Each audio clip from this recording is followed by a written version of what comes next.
అయినా చైన్ వంక పెట్టి పరాయి అమ్మాయి బెడ్రూమ్ లోకి ఏ టైంలో పడితే ఆ టైంలో వచ్చేస్తావా? పరాయి అమ్మాయి ఎవరు? నువ్వు నా లవరేగా. ఏంటి లవరా? నువ్వెప్పుడైనా నాతో ప్రేమగా మాట్లాడావా? సినిమాకో పార్క్కో తీసుకెళ్ళావా? ఎప్పుడైనా ఫోన్ చేసావా? కనీసం ఒక్క SMS అయినా పంపించావా? లవర్ అట లవర్. అసలు ఎప్పుడైనా నాకు ముద్దు పెట్టావా? కనీసం ఒక్కసారి నాకు కౌగిలించుకున్నావా?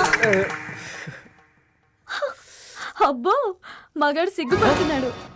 అలాగా, ఇప్పుడే కౌగిలించుకుంటా చూడు.